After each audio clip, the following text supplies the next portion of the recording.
The execution post was where traitors went to die. And as Seren knelt in chains before the crowd that had once called her family, she did not beg. She did not weep.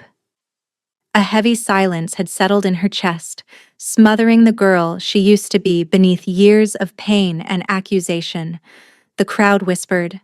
They always whispered. She murdered her own mother, burned her alive while she slept. What kind of monster does that? They were not entirely wrong to wonder. Seren could still smell the smoke in her nightmares, could still hear her mother's screams echoing through the halls of Thornwick Manor. But the hands that lit that fire were not hers. No one believed her. No one ever would.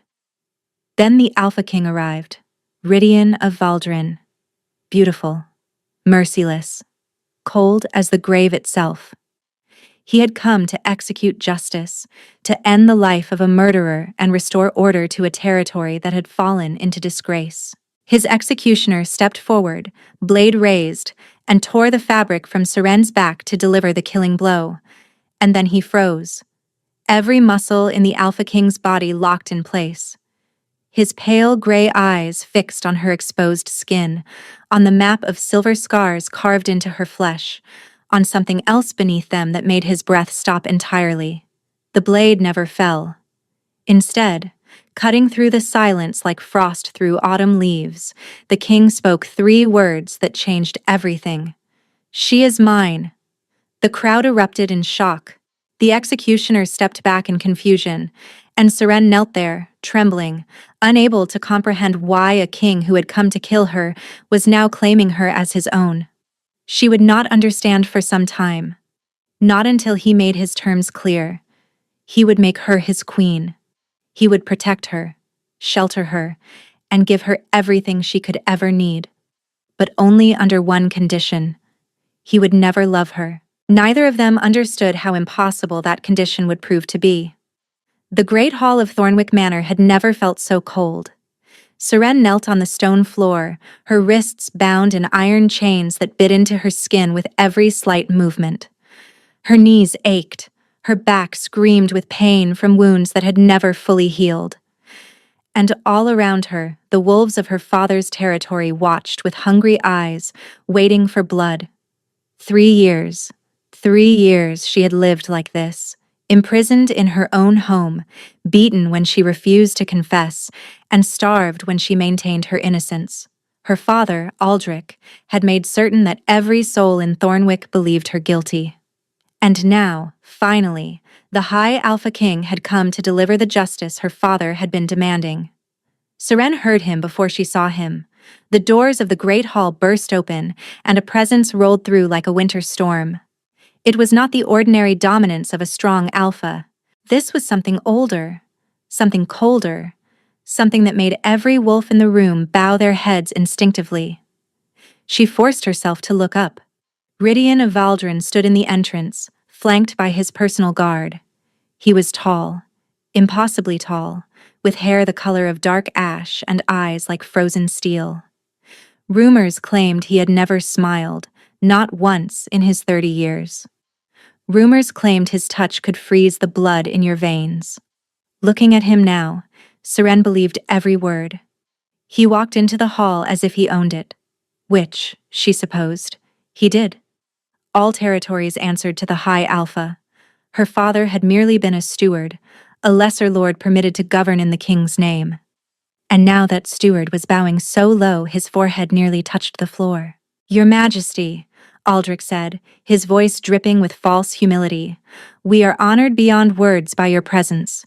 Truly, you did not need to trouble yourself with such a long journey. The matter could have been handled locally."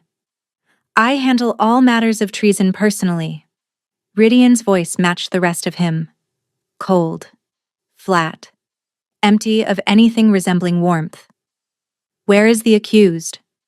Aldrich gestured toward Seren without looking at her. "There, Your Majesty, my own daughter, the shame of my bloodline. She murdered her mother 3 years ago and has refused to confess despite every opportunity for mercy." Seren felt the king's gaze land on her like a physical weight. She kept her head bowed, not out of respect, but because she had learned that meeting her father's eyes earned her fresh wounds. She saw no reason the king would be different. Footsteps approached. Measured. Deliberate. They stopped directly in front of her. "Look at me." The command resonated with alpha authority, and Seren's wolf stirred for the first time in years, responding to power that dwarfed anything she had ever encountered. Slowly, she raised her head. Gray eyes met hers. Pale as morning frost, sharp as shattered ice, he studied her face with clinical detachment, cataloging her features the way a butcher might examine livestock. No curiosity, no mercy, no cruelty either, she realized, just absolute terrifying emptiness. "You are accused of murdering your mother, the Lady of Thornwick, by setting fire to her chambers while she slept." His voice carried through the hall. "How do you answer?" "Not guilty," Seren said. Her voice was hoarse from disuse. "I did not kill my mother." "She lies." Aldrich stepped forward, his face twisted with righteous fury. "She was found fleeing the scene, covered in soot. Her hands smelled of accelerant. 3 servants witnessed her entering her mother's chambers moments before the fire began." "Those servants are loyal to my father," Seren said quietly. "They would say anything he commanded." A murmur rippled through the crowd. Aldrich's face reddened. "You see, Your Majesty? She is defiant to the end. She refuses to accept responsibility even when faced with death itself." Rydian raised one hand, and silence crashed over the hall like a wave. "I have heard enough." His gaze remained fixed on Seren. "The evidence is sufficient. The sentence is death." Seren felt something inside her collapse. Not surprise. She had known this was coming. But some small, stubborn part of her had still hoped. That part of her died now. Quietly. Without ceremony. 2 guards hauled her to her feet and dragged her toward the execution post at the center of the hall. Her legs barely supported her weight. 3 years of starvation and torment had left her body a shadow of what it once was. They forced her to kneel before the post, her back to the crowd. The executioner approached, a massive wolf with a blade longer than her arm. He would sever her spine in one clean stroke. It would be over quickly at least. "Bear her back," the executioner said. Rough hands gripped the remnants of her dress and tore. The fabric fell away, and Seren heard the collective intake of breath behind her. She knew what they were seeing. She had felt every wound as it was inflicted, had memorized the map of her own destruction. Scars, dozens of them. Silver lines crisscrossing her back in a brutal web, the marks of claws and blades and instruments she had no names for. 3 years of her father's interrogation methods, written permanently into her flesh. But there was something else too. Something she had been born with. Something that had appeared the night her mother died and her father's torture began. A mark in the shape of a crescent moon, resting between her shoulder blades, glowing faintly silver against her ravaged skin. The Luna's tear. She had heard it whispered once, in ancient texts her mother used to read to her. A mark that appeared only on wolves destined for impossible things. She heard the executioner raise his blade, and then she heard a single word, sharp as breaking ice. "Stop." Silence. Seren turned her head just enough to see the Alpha King striding toward her, his face utterly unreadable but his eyes blazing with something she could not name. He stopped beside the executioner and stared at her back for a long, terrible moment. When he spoke again, his voice was barely above a whisper, but it carried to every corner of the hall. "She is mine." The executioner lowered his blade in confusion. "Your Majesty? I said she is mine." Rydian's gaze swept over the crowd, over Aldrich's stunned face, over the wolves who had gathered to watch a monster die. "The execution is cancelled. This woman belongs to me now." "Your Majesty, I must protest." Aldrich stepped forward, his composure cracking. "She is a murderer, a disgrace. You cannot possibly want—" "Are you questioning your king?" Rydian did not raise his voice. He did not need to. The temperature in the hall seemed to drop 10 degrees. Aldrich shrank back. "No, Your Majesty. Of course not. I simply do not understand. You do not need to understand. Rydian turned back to Seren, his expression revealing nothing. You need only to obey. He extended one hand toward her. His skin was pale, his fingers long and elegant. And despite the terror and confusion and exhaustion, Seren found herself reaching up to take it. His touch was cold, ice cold, as if winter itself lived beneath his skin. But it was the first gentle touch she had felt in 3 years. Through the narrow window of the carriage, Seren watched Thornwick disappear behind the hills. She was still shaking, still waiting for the executioner's blade to fall, for this to reveal itself as some elaborate cruelty designed to give her hope before crushing it completely. But the carriage kept moving, the horses' hooves beating a steady rhythm against the frozen road, and Thornwick grew smaller and smaller until it vanished entirely. She was alive. She could not comprehend it. 2 of the king's guards sat across from her, their expressions carefully blank. They had not spoken a word since the journey began. Neither had she. What was there to say?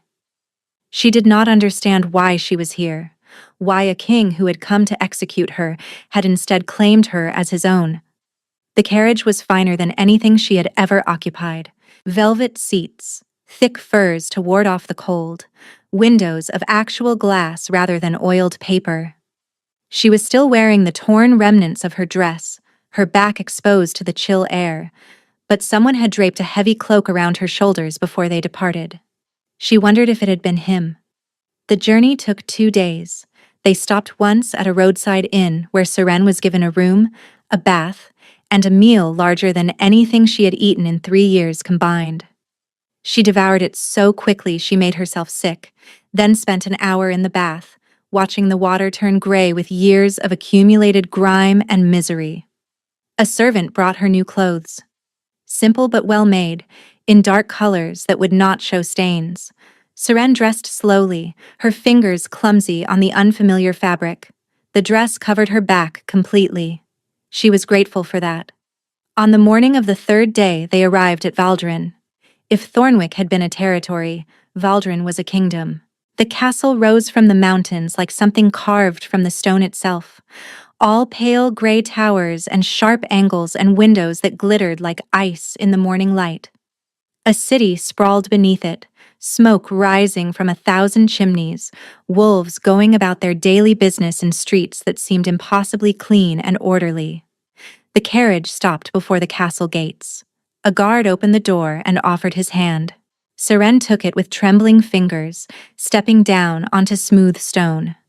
This is where I will die, she thought distantly. Not today, perhaps, but eventually. Whatever the king wants with me, it cannot end well. She followed the guards through corridors that seemed to stretch forever. Servants paused to stare as she passed, their eyes curious but not hostile. No one sneered at her. No one whispered murderous under their breath. It was disorienting. They stopped before a heavy wooden door. A guard knocked twice, then pushed it open. His Majesty will see you now. Seren stepped inside. The room was a study, all dark wood and leather-bound books, a fire burning in the hearth despite the chill that seemed to emanate from everywhere else in the castle. And standing by the window, his back to her, was the Alpha King. He did not turn when she entered. "Close the door," he said. She did. The click of the latch seemed impossibly loud in the silence. For a long moment, neither of them spoke. Seren stood by the door, her hands clasped before her, trying to slow her racing heart. She could feel the cold radiating from him even across the distance, that unnatural winter that seemed to live in his bones. "You are wondering why you are here," he said finally. "Yes, Your Majesty." He turned. In the firelight, his features were sharper than she remembered, more severe. His eyes found hers and held them. "I require a mate." Seren blinked. Of all the explanations she had imagined, this was not among them. "A mate," she repeated. "A queen," he clarified. "Someone to stand beside me at formal functions, someone to bear my heirs, someone to fulfill the role that has remained empty for far too long." "And you chose me?" She could not keep the disbelief from her voice. A convicted murderer? A woman you pulled from the execution block? The charges against you were clearly fabricated. His tone remained flat, factual. The scars on your back tell a story your father's witnesses did not. 3 years of torture does not suggest guilt. It suggests silencing. Seren's throat tightened. You believe me? I believe evidence. He moved away from the window, closer to the fire, though she noticed he did not seem to draw any warmth from it. Your guilt or innocence is irrelevant to our arrangement. I required a mate who would not expect love, who would not hope for affection, who would accept the terms of a purely contractual marriage without complaint. His eyes met hers again. A woman who has spent 3 years in chains expecting death seemed an ideal candidate. The words should have hurt. Perhaps they did, somewhere beneath the numbness. But Seren found herself nodding slowly. What are your terms? She asked. You will be my queen. You will have everything you could desire. Wealth, comfort, protection, influence. Your father will never touch you again. He paused. In exchange, you will give me heirs. You will appear beside me at necessary functions. You will not ask questions about matters that do not concern you. And love will not be part of our arrangement. His voice hardened slightly. I am incapable of it. Do not expect affection from me. Do not hope for tenderness. Do not fool yourself into believing this is anything other than a transaction. Seren considered this. 3 days ago, she had been kneeling before an execution post, waiting to die. Now she was being offered a crown, protection, a life beyond the walls of her father's prison. Cold over death, she thought. I will choose cold over death every time. I accept your terms, Your Majesty, she said quietly. They are more than generous. Surprise crossed his expression. Most women would weep at such an offer. Most women have not spent 3 years wishing for death. Seren met his gaze steadily. You are offering me life. I will not complain about its temperature. For a long moment, the Alpha King simply stared at her. Then, so briefly she almost missed it, the corner of his mouth twitched. The mating ceremony will take place in 3 days, he said. My staff will prepare you. He turned back to the window, dismissing her. Seren bowed and left. The morning of her mating ceremony, Seren woke before dawn. The chambers they had given her were larger than the entire house she had grown up in. A massive bed draped in silver and white, wardrobes filled with gowns she had never requested, a bathing room with water that ran hot at the turn of a handle. She had spent the first night simply wandering from room to room, touching surfaces, convincing herself this was real. The servants who attended her were gentle. They bathed her in rose-scented water, brushed her hair until it shone, dressed her in fabrics so soft they felt like clouds against her skin. None of them looked at her back. She was grateful for that. One of them, an older woman named Petra, had explained the ceremony to her in quiet, patient detail. The mating bond between wolves was sacred, formed through a claiming bite exchanged between partners. But the king had specified that the physical claiming would occur later, in private. The public ceremony would involve only vows and the signing of contracts. Seren had nodded, not trusting her voice. She did not know whether to be relieved or terrified. Now, dressed in a gown of pale silver that covered her back completely, she followed her escort through the winding corridors of Valdrin Castle. The great hall where the ceremony would take place was 3 times the size of Thornwick's. Crystal chandeliers hung from vaulted ceilings. Nobles in their finest clothes packed every available space, craning their necks for a glimpse of the mysterious woman their king had chosen. And at the far end of the hall, standing before a dais draped in white, was Rydian. He wore black, because of course he did. Formal attire that emphasized the breadth of his shoulders and the severity of his features. His pale hair was swept back from his face, and his gray eyes tracked her approach with that same clinical detachment she remembered from their first meeting. But there was something else there too, something unreadable. The whispers started before she reached him. Is that her? The murderer from Thornwick? Why would he choose someone like her? She must have bewitched him somehow. Seren kept her gaze fixed straight ahead. She had survived 3 years of her father's dungeons. She could survive whispers. The ceremony itself was brief. An officiant in ceremonial robes spoke words about duty and bloodlines, and the sacred bonds between alpha and mate. Seren barely heard any of it. She was too aware of Rydian standing beside her, radiating that strange coldness that made her wolf whimper in confusion. Do you, Rydian of Valdren, High Alpha of the Northern Territories, take this woman as your mate, your queen, your bond? The officiant asked. I do. His voice betrayed nothing. The officiant turned to her. And do you, Seren of Thornwick, accept this bond? Do you pledge yourself to your alpha, your king, your mate? Seren drew a slow breath. I do. Then, by the laws of our kind and the blessing of the moon, I pronounce you mated. The officiant smiled. You may claim your bride, your majesty. The hall went silent. Every eye fixed on the king, waiting to see what he would do. Waiting for the claiming bite that would seal the bond publicly and permanently. Rydian turned to face her fully. His eyes searched her face through her veil of calm. The physical claiming, he said quietly, pitched only for her ears. You would prefer it done privately. It was not a question. Yes, Seren breathed, if that is acceptable. A shadow of something passed across his expression. Your preferences are always acceptable. Before she could respond, before the crowd could grow restless, he lifted her hand to his lips and pressed a single cold kiss against her knuckles. The crowd murmured in confusion. That was not how it was supposed to work. A claiming required teeth, blood, permanent marks. A kiss to the hand was barely a greeting. But Rydian ignored them all. He released her hand and turned to face the assembly. The claiming will be completed in private, he announced. The queen requires recovery time before such an intimate ritual. I trust no one here will question my judgment on this matter. The last sentence was not a question. It was a threat. The nobles fell silent. Seren stood frozen, her hand still tingling from his touch.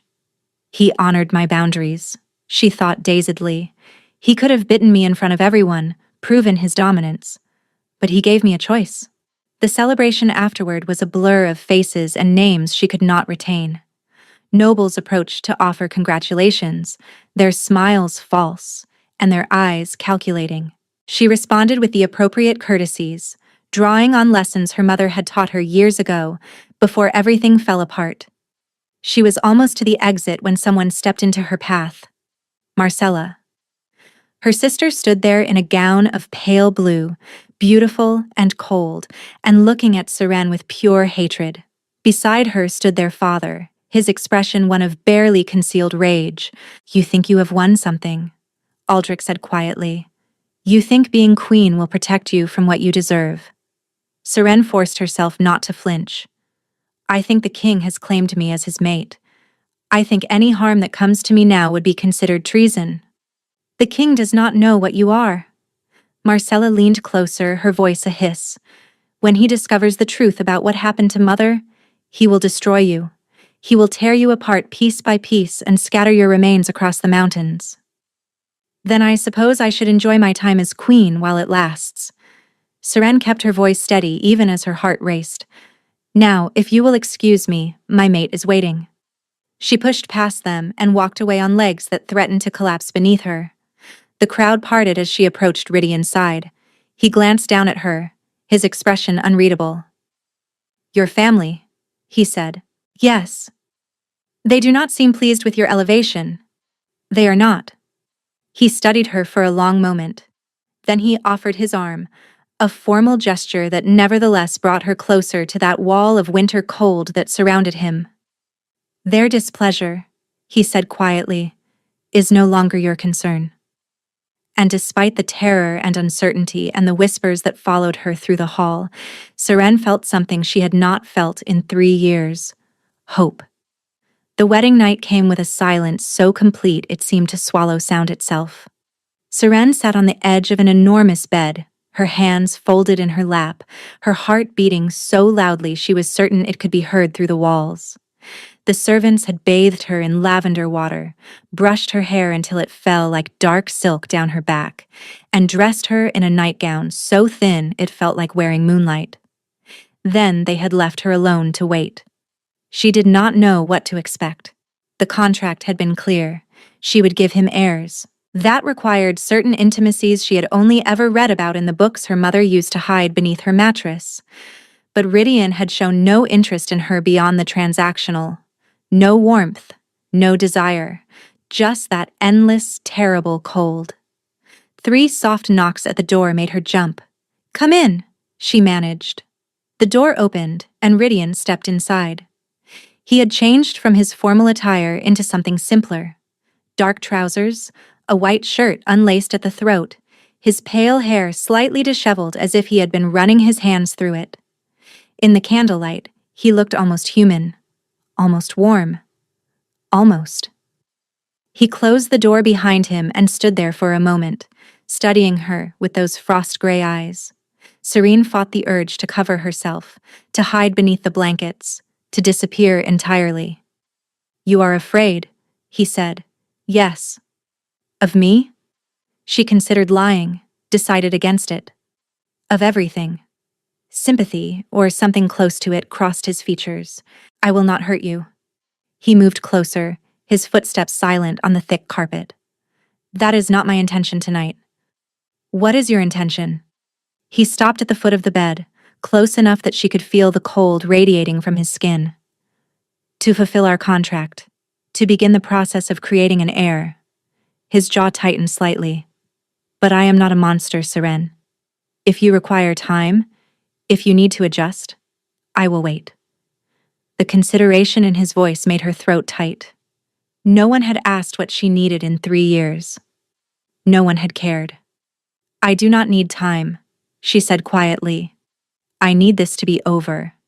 I need to know what to expect, so I can stop imagining the worst." Rydian regarded her for a long moment. Then he reached into his pocket and withdrew something. A strip of dark fabric. "You're back," he said. "The scars. I noticed you keep them covered even when sleeping." Seren's heart stuttered. "I do not like people seeing them." "Then they will not be seen." He held up the fabric. "A blindfold. I will wear it if that would make you more comfortable. The room will be dark regardless, but this ensures I cannot see you even by accident." She stared at him, unable to process what he was offering.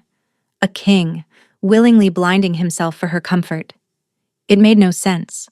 Nothing about him made sense. "Why would you do that?" she whispered. "Because you have already suffered enough." His voice remained flat, factual, but there was something beneath it. Something that sounded almost like anger on her behalf. "Whatever happened to you in Thornwick, whatever put those marks on your skin, it will not happen here. You are under my protection now. That includes protection from your own fears." Seren felt tears prick at her eyes. She blinked them back furiously. She would not cry, not now, not when she had survived so much worse than kindness. "All right," she said softly. "The blindfold." Rydian nodded. He turned his back to her. "Tie it yourself, as tight as you need." She rose on unsteady legs and approached him.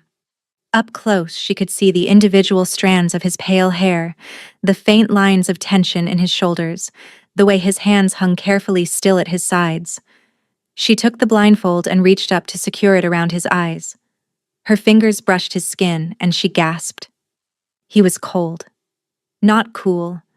Not merely lacking warmth, but genuinely cold, as if he had been carved from ice itself. The temperature seemed wrong, impossible. Wolves ran hot, alphas especially, but Rydian felt like winter given flesh. "Is something wrong?" he asked. "Your skin," she breathed. "It is so cold." A pause. "A family condition. It is nothing to concern yourself with." The dismissal was clear. Seren finished tying the blindfold without further comment, though her mind raced with questions she did not dare ask. The last candle guttered and died. Complete darkness fell over the chamber like a velvet shroud. She heard him turn to face her, felt the temperature drop as he moved closer. His hands rose slowly, giving her every opportunity to retreat, and settled gently on her shoulders. The cold of his palms against her skin made her shiver, but not entirely from the chill. There was something strangely comforting about it, something that reminded her of winter nights by the fire, of snowfall watched from warm windows, of peace. "Tell me if you want me to stop," he murmured. "At any point. For any reason. I will." His fingers traced along her collarbone, feather light, exploratory. He was learning her through touch, mapping the geography of her body without sight. When his hands drifted lower, sliding the straps of her nightgown down her shoulders, she tensed. "Breathe," he said quietly. "Just breathe." She forced herself to obey, and the tension eased slightly. The nightgown pooled at her feet. She stood bare before him in the darkness, vulnerable in a way she had never been before. But instead of the shame she expected, she felt something else entirely: safety. He could not see her scars. He could not judge her broken body. In the darkness, she was simply a woman standing before a man who had promised not to hurt her. And he kept that promise. His touch remained gentle throughout, careful and almost reverent. When they came together, there was a moment of discomfort that made her gasp, but he stilled immediately, waiting for her to adjust, murmuring quiet reassurances against her hair. The cold of his body against the warmth of hers created sensations she had no words for. Frost and fire meeting, mingling, becoming something new. She clung to him as the pleasure built, as her body learned rhythms it had never known, as the darkness wrapped around them like a cocoon. Afterward, they lay tangled together in the sheets, both breathing hard. His arm was draped across her waist, holding her close, and she could feel his heart beating against her back. Fast, faster than his controlled demeanor suggested. "Thank you," she whispered. He did not respond immediately. Then, so quietly she almost missed it, he said, "For what?" "For being gentle, for the blindfold, for treating me like a person rather than a possession." Another long pause. Then she felt him press a single cold kiss to her shoulder before pulling away. She heard him dressing in the darkness, heard his footsteps moving toward the door. "Rydian," she called softly. He stopped. "Will you come back tomorrow?" The silence stretched so long she thought he would not answer. Then, "If you wish it." "I wish it." Another pause. Then the door opened, letting in a sliver of light from the corridor, and closed behind him. Seren lay alone in the darkness, her body still tingling from his touch, her mind spinning with questions. The cold king who could not love, the blindfold he had worn without complaint, the scars he had never asked about. And beneath it all, like a warning she could not quite hear, the unnatural winter that lived beneath his skin. 3 weeks passed, and Rydian came to her every night. At first, Seren told herself it was merely contractual. He needed an heir. This was the most efficient way to produce one, but as the days wore on, she began to notice things that did not fit that explanation. He arrived earlier each evening, sometimes before dinner, joining her in her chambers to share a meal before taking her to bed. He stayed longer afterward, his arm wrapped around her waist, his cold breath against her neck as he drifted into sleep. He asked her opinions on matters of state, listening intently when she spoke, considering her words with genuine interest. And most confusingly of all, he seemed to enjoy her company. "You are staring," he said one evening, not looking up from the document spread across her sitting room table. "I am trying to understand you." "There is nothing to understand." He signed his name to a treaty with precise, elegant strokes. "I am exactly what I appear to be." "A cold king who cannot love?" "Precisely." Seren set down her embroidery, a skill she had relearned since arriving at Valdren. Then why do you spend your evenings here instead of in your own chambers? Why do you ask my opinion on trade agreements? Why do you hold me while you sleep? Ridian's pen stopped moving. He looked up at her, his gray eyes unreadable. Habit, he said finally. Nothing more. She did not believe him, but she did not push. There were boundaries between them, invisible walls that neither of them acknowledged aloud, and she had learned the value of respecting walls. Still, she watched him. She could not help it. She noticed that he never seemed warm, not even when sitting directly beside the fire. She noticed that the servants brought him heated blankets several times a day, that his breath sometimes misted in rooms that were perfectly comfortable for everyone else, that his lips occasionally turned faintly blue when he thought no one was watching.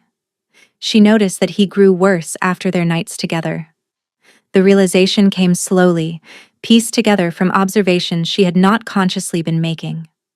After the nights when their passion burned hottest, when she lost herself completely in his arms, Ridian seemed paler the next morning, more fatigued.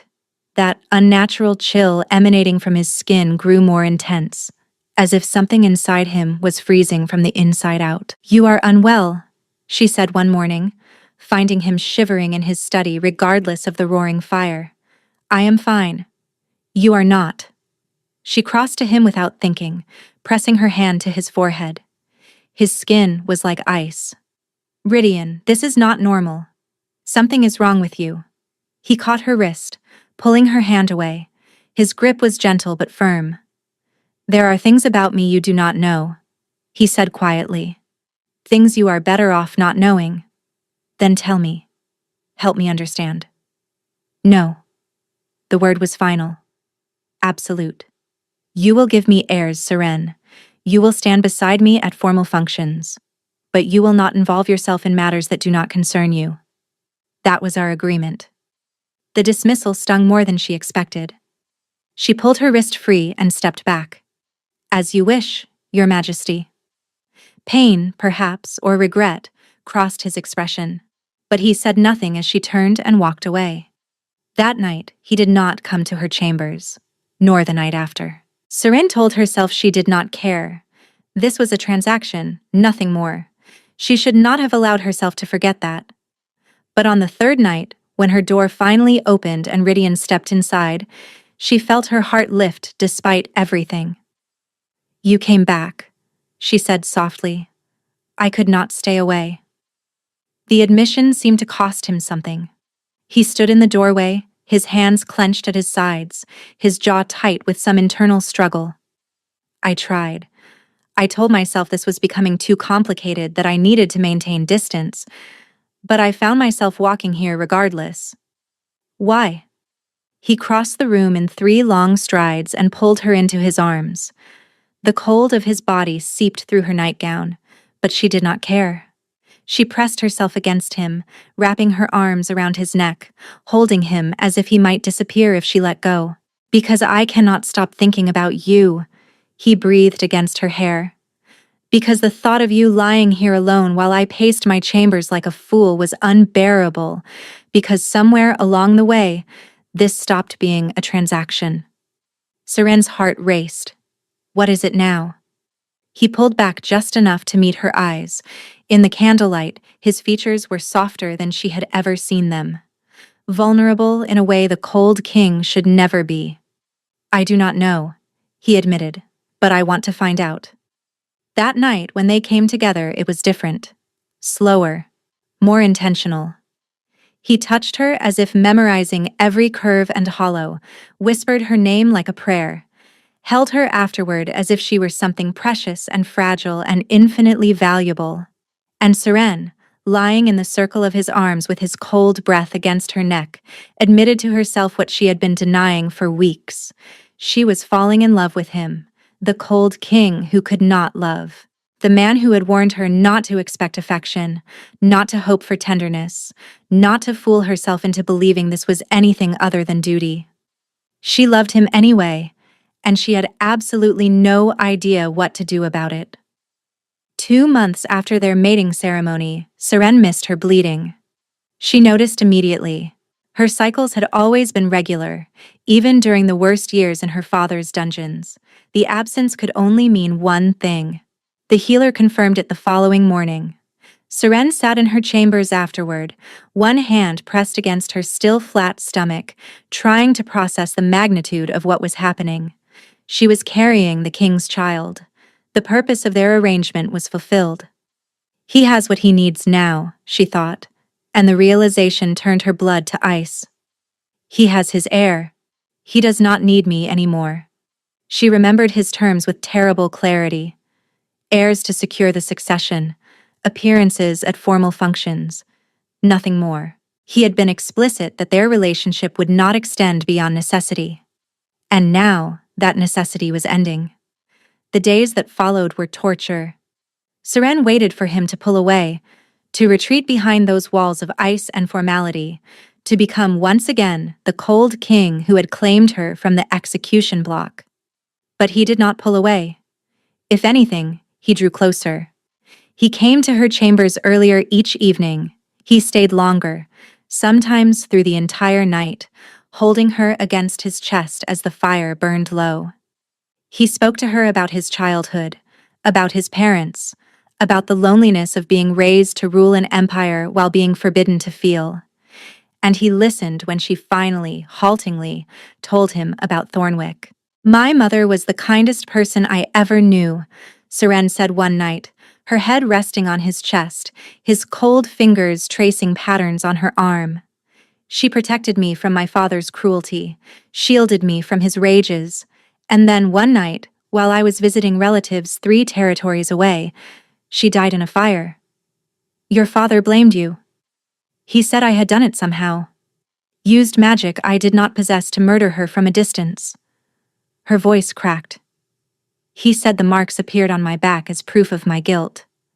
That the Luna's tear only manifests on wolves corrupted by darkness." "That is a lie?" Rydian's voice was sharp. "The Luna's tear is a blessing, not a curse. It appears on wolves destined for impossible things." "How do you know that?" A pause. Then, "There are books in my library that contain knowledge most have forgotten. Ancient texts about the old magics, the bloodlines, the marks." His fingers stilled against her skin. "Your father tortured you for 3 years based on a superstition he invented himself." The rage in his voice was cold, controlled, but no less terrible for it. Seren shivered. "It does not matter now," she whispered. "I am here. I am safe." "You are," he agreed. "And you always will be." She wanted to believe him. She wanted to believe in this fragile thing growing between them, this warmth that had no right to exist in the presence of so much cold. But doubt gnawed at her constantly, whispering that it was too good to be true, that he would leave her the moment the child was born, that she was foolish to hope for anything more. 3 months after their mating ceremony, she could not bear the uncertainty any longer. "I am pregnant," she told him. They were lying in bed, the candles guttering low, his arm wrapped around her in that familiar protective embrace. She felt him go still against her. "You are certain?" "The healer confirmed it weeks ago. I did not know how to tell you." Silence. Then his hand moved to rest against her stomach, spanning the slight curve that had begun to form there. "We are having a child," he breathed. "Yes." She waited for the withdrawal, waited for him to release her, to thank her formally, to announce that their arrangement had reached its natural conclusion. Instead, he pulled her closer. "Thank you," he murmured against her hair. "Thank you, Seren." The warmth in his voice broke something inside her. Tears spilled down her cheeks before she could stop them. "Why are you crying?" Alarm sharpened his tone. He sat up, his hands finding her face in the darkness. "Are you in pain? Is something wrong with the child?" "No." She shook her head, pressing her face into his palm. "I just thought you would leave. I was afraid that once you had your heir, you would not need me anymore." "Never." The word was fierce, absolute. "Seren, I know what I said when we began this. I know I told you not to expect love, not to hope for affection. But I was wrong. I was trying to protect myself from something I did not believe I could survive. Her heart stopped. What do you mean? I mean that I love you. The words seemed to tear themselves from his throat, desperate and terrified and utterly raw. I love you, Seren. I have loved you since the moment I saw those marks on your back and recognized a survivor. I love your strength and your kindness, and the way you look at me as if I might actually be worthy of something other than fear. Joy exploded through her chest. Rydian, I love you too. I have loved you for... I love you, he repeated, and this time his voice cracked. I love... He stopped mid-word. His eyes went wide with pain. His hand flew to his chest, clutching at his heart. A sound escaped him, something between a gasp and a scream, and his entire body convulsed. Rydian! Seren scrambled upright, reaching for him. What is happening? What is wrong? He could not answer. Frost was spreading across his chest, visible even in the darkness, crawling over his skin like a living thing. His lips turned blue. His breath came in shallow, ragged gasps that misted in the suddenly freezing air.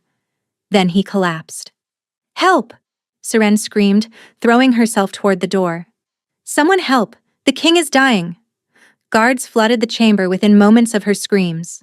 They found their queen kneeling beside their king, her hands pressed against his chest, her nightgown soaked with the frost that was spreading across his body like a disease.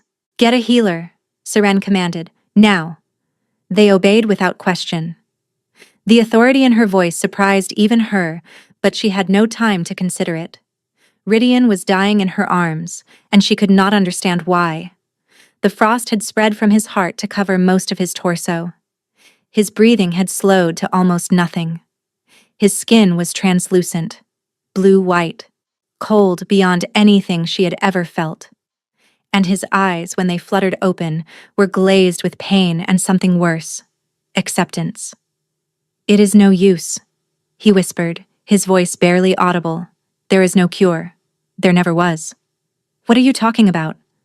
Seren gripped his face, forcing him to look at her. Rydian, what is happening to you? A curse. His hand found hers, his grip weak as a child's. On all the kings of my line, we cannot love. The words made no sense. Cannot love? But you just said you loved me. And now, I am dying for it.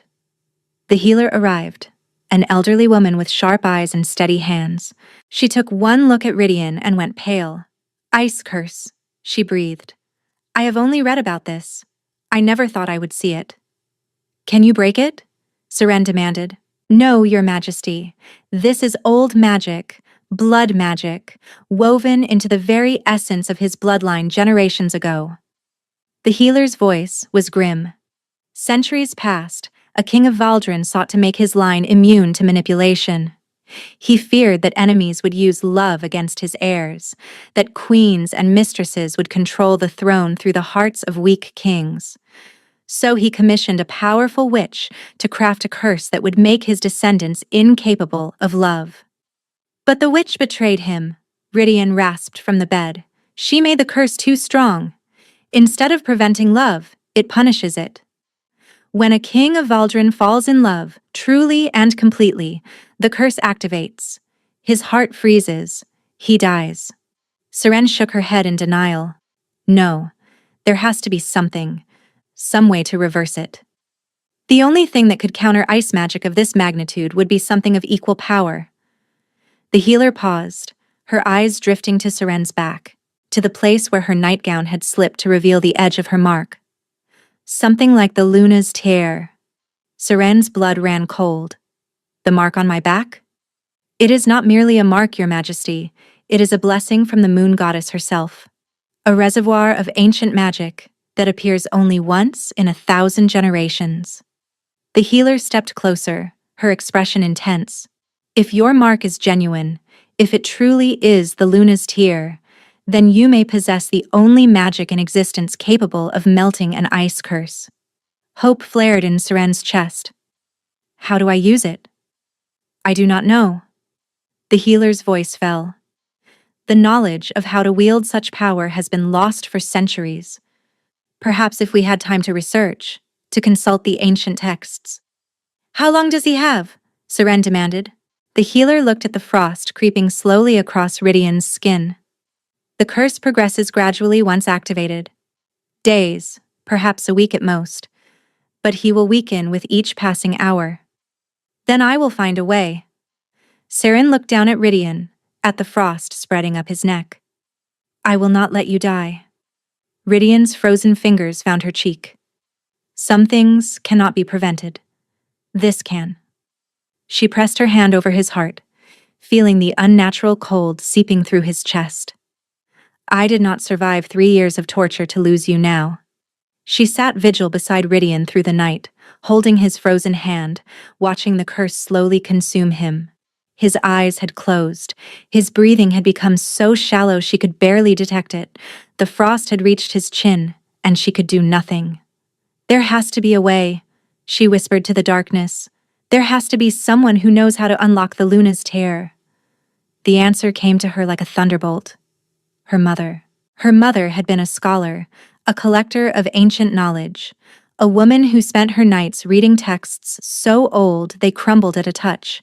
If anyone had known about the Luna's tear, about the magic Seren carried unknowingly on her back, it would have been her. And her mother's journals, her research, her entire library were still at Thornwick, in her father's possession. Seren rose from Rydian's bedside, her decision made. Guard, she called. Prepare the fastest horses. I am riding to Thornwick. The captain of the guard stepped forward, his expression alarmed. Your Majesty, the journey takes 2 days. The king may not survive. Then I will ride faster. Her voice was ice, harder and colder than anything Rydian had ever produced. Lord Aldrich has something I need, something that may save the king's life. I will retrieve it, with or without your approval. The captain hesitated, then bowed. At least allow me to send an escort. Fine, but we leave now. She rode through the day and night without stopping, pushing her horse harder than she had ever pushed anything. The royal guard flanked her, their faces grim, their hands on their weapons. They reached Thornwick as dawn broke on the second day, having cut the journey nearly in half through sheer determination. The manor looked smaller than she remembered, darker. The stones seemed to absorb light rather than reflect it, and even the gardens had withered into something twisted and dead. Seren dismounted and strode toward the entrance without hesitation. A servant tried to stop her at the door. My lady, your father is not receiving visitors. I am not a visitor. Seren pushed past him. I am the Queen of Valdrin, and I am not here to visit. She found her father in his study, sitting before the fire with a glass of wine in his hand. He looked older than she remembered, his face lined with something that might have been exhaustion or might have been guilt. Beside him stood Marcella, beautiful and cold as ever. You. Aldrich's lip curled when he saw her. Come to gloat about your elevation. I have come for Mother's journals. Seren kept her voice flat. The ones about the Luna's tear. Where are they? Her father's expression shifted. Just for a moment. But she saw it. I have no idea what you are talking about. You are lying. Seren stepped closer. Mother researched the Luna's tear for years. She knew what it was, what it could do, how to unlock its power. You have her journals. I need them. And why would I give you anything? Aldrich rose from his chair, his eyes blazing with familiar hatred. You murdered my wife. You destroyed my family. You do not deserve help. You deserve death. I did not murder Mother. The words came out steady in spite of the rage building in her chest. I was 3 territories away when she died. You know that. You have always known that. The marks on your back say otherwise. The marks on my back are the Luna's tear. Seren's voice rose. A blessing, not a curse. Mother knew that. She wrote about it in her journals. Journals you have hidden because they prove my innocence. Marcella stepped forward, her beautiful face twisted with contempt. You expect us to believe that? You are a murderer, Seren. Everyone knows it. Everyone believes what Father told them to believe. Seren turned to face her sister fully. But think, Marcella. Really think. I loved Mother more than anything in this world. She protected me from Father's cruelty, shielded me from his rages. Why would I kill the only person who ever loved me? Doubt crept into Marcella's eyes. Uncertainty. Father, she said slowly. Where are Mother's journals? Destroyed. Aldrich's voice was flat. I burned those years ago. You are lying. Seren felt certainty crystallize inside her. You would never destroy knowledge. You hoard it. You use it. You buried those journals somewhere you thought I would never find them. Even if I did, I would never tell you. Then I will search every inch of this manor until I find them myself. She turned toward the door, but Aldrich's voice stopped her. You want to know about the Luna's tear? His tone had changed, become something darker, more dangerous. Fine, I will tell you. Your mother discovered that the mark on your back could break any curse, heal any wound, and undo any magic. She was so proud of you, her special daughter, and her blessed child. He laughed bitterly. She wanted to present you to the king, to offer your gift to the royal family. She thought it would elevate our house, bring us honor and prestige. His eyes burned with old rage. But I knew better. I knew that once the king discovered what you could do, he would take you away. Use you for his own purposes. Leave me with nothing. Seren's blood ran cold. What did you do? I did what any father would do. Aldrich's smile was terrible. I protected my own interests. You killed her. The realization hit Seren like a physical blow. Mother found out you were planning something and you killed her. She was going to ruin everything. Aldrich shrugged as if discussing the weather. I could not allow that. So I set the fire and let everyone believe you had done it. 2 problems solved at once. Marcella stumbled backward, her face white. Father, no. You could not have done that. I did what was necessary. Aldrich turned to face his legitimate daughter. Surely you understand that. You murdered our mother. Marcella's voice shook. You tortured Seren for 3 years for a crime you committed yourself. And I would do it again. Aldrich's composure cracked, revealing the monster beneath. That creature is not my daughter. She is a reminder of my shame, proof of my wife's obsession with ancient magic and prophecies. I should have drowned her at birth. Something inside Marcella seemed to snap. She crossed the room in 3 strides and struck their father across the face with all her strength. The crack of impact echoed through the study. Aldrich stumbled backward, blood streaming from his lip, and collapsed against the mantelpiece. He did not get up. Silence fell over the room like a shroud. Marcella stood over their father's unconscious body, her hand still raised, her expression somewhere between horror and satisfaction. Sister. Her voice trembled. I am so sorry for everything, for believing him, for hating you. Later, Seren's voice was firm but gentle. The journals. Do you know where they are? Marcella nodded slowly. Mother's old study. There is a hidden compartment behind the bookshelf. Father never found it. She led Seren through corridors that held nothing but painful memories.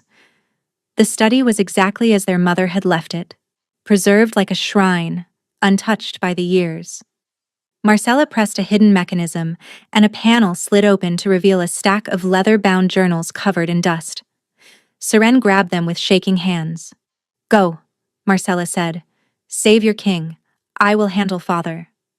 Marcella? Go. Her sister's eyes were bright with tears. This is the least I can do, after everything. Seren embraced her sister, brief and fierce, then ran. She read the journals during the ride back to Valdren, devouring her mother's elegant handwriting by the light of a lantern held by one of her guards. The words blurred together, dense with research and speculation and hope. But slowly, the truth emerged. The Luna's tear was indeed a blessing from the moon goddess, a mark that appeared once every 1,000 years on a wolf destined to change the world. It contained power beyond imagining, the ability to heal, to purify, to break any curse, no matter how ancient or powerful. But that power could only be unlocked one way, through love. The luna's tear responded to the heart of its bearer. Only when the bearer loved completely, selflessly, without reservation, would the mark activate and release its magic. It could not be forced. It could not be faked. It required absolute emotional truth. Seren closed the journal as the towers of Valdrin came into view. She loved Rydian. She had known it for weeks, had felt it growing inside her like a second heartbeat. But she had never spoken the words aloud. She had been too afraid, too uncertain, too convinced that he could never love her in return. Now she understood that her silence might have been killing him. The castle was in chaos when she arrived. Servants rushed through the corridors, their faces pale with fear. Guards stood at every entrance, their expressions grim. The king was dying, and everyone knew it. Seren ran to his chambers. Rydian lay exactly where she had left him, except the frost had spread further. It covered his face now, turning his features into something carved from ice. His chest barely moved. His heartbeat was so faint she could barely detect it. She was almost too late. The healer stood beside the bed, her expression hopeless. "Your Majesty, I am sorry. There is nothing more I can do. Leave us." Seren's voice brooked no argument. "Everyone, now." They obeyed. The door closed behind them, and Seren was alone with her dying husband. She climbed onto the bed beside him, pressing her body against his frozen form, wrapping her arms around him despite the cold that burned her skin. Her back, bare where her traveling clothes had torn during the ride, pressed against his chest. The luna's tear against the ice curse, fire against frost, love against death. Rydian. She pressed her forehead to his frozen cheek. "I need you to hear me. I need you to understand what I am about to say." No response. His eyes remained closed. His breath barely stirred the air. "I love you." The words came easily now, pouring out of her like water from a broken dam. "I love you, Rydian. I have loved you since the night you wore a blindfold so I would not have to show you my scars. I have loved you since you held me in the darkness and made me feel safe for the first time in 3 years." The mark on her back began to warm. "I love your coldness because it is not cruelty. I love your distance because you built it to protect yourself, not to hurt others. I love the way you ask my opinion and actually listen to my answers. I love the way you hold me while you sleep, as if I am something precious, something worth protecting." The warmth spread, becoming heat, becoming fire. "I love you," she said again, and this time she felt something shift inside her, something ancient and powerful awakening after centuries of slumber. "I love you with everything I am, everything I have, everything I will ever be. And if my love is not enough to save you, then I will die here beside you, because I cannot imagine a world without you in it." Light exploded from her back, silver and gold and white, brighter than the sun, flooding the chamber with radiance that seemed to come from everywhere and nowhere at once. Seren gasped as power surged through her, power that was not hers but was hers, had always been hers, waiting for this moment. The luna's tear released its magic. She felt it flowing from her body into his, felt it seeking out the curse that was killing him, felt it wrapping around the ice in his heart and melting it away. The frost on his skin began to recede, retreating like shadows before dawn, vanishing as if it had never existed. Color returned to his cheeks. His breathing deepened, his heartbeat strengthened, and then his eyes opened.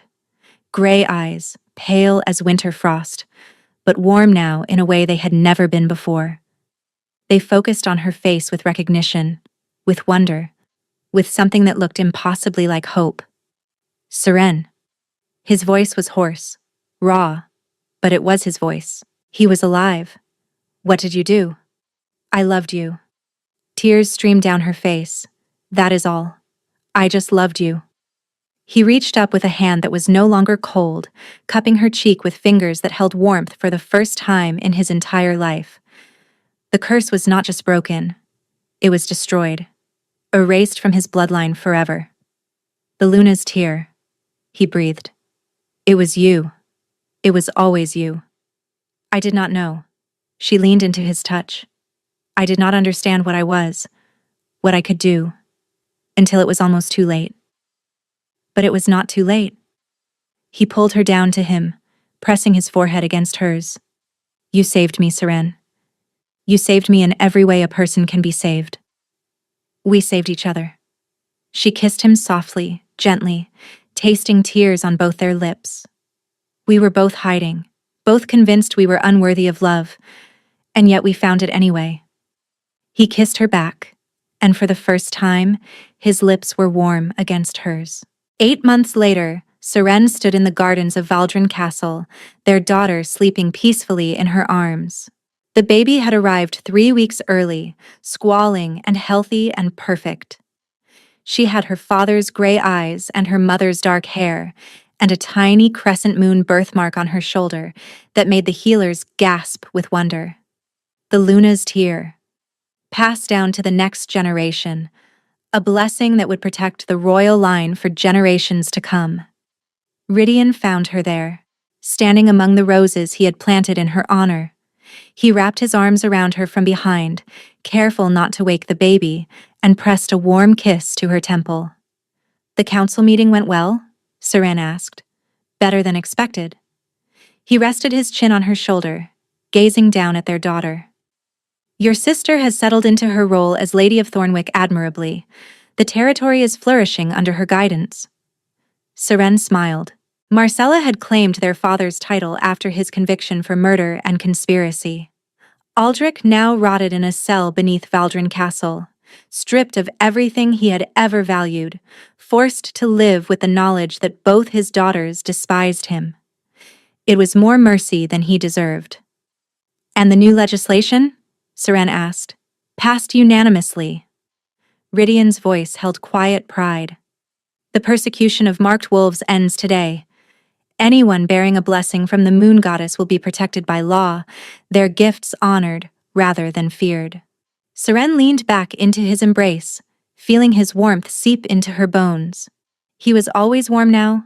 The curse had taken his ability to feel temperature properly, had made him cold for 30 years. Its destruction had finally allowed him to feel what everyone else felt. He said it was like being born again.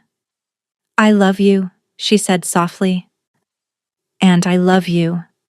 He turned her to face him, careful of the baby between them. My queen, my mate, my everything. She thought of that day on the execution block, when she had knelt in chains expecting death. She thought of the marks on her back, the scars her father had given her, and the blessing her mother had recognized. She thought of the cold king who had claimed her, the warmth they had found together, and the impossible love that had saved them both. They had both entered this marriage expecting nothing. She had been a convicted murderer fleeing death. He had been a cursed king fleeing feeling. Neither of them had believed in love. Love had found them anyway. And in loving each other, they had freed not just themselves, but an entire kingdom. Thank you for listening to this story. If you enjoyed it, please let me know in the comments. I read every single one, and they mean more than you know.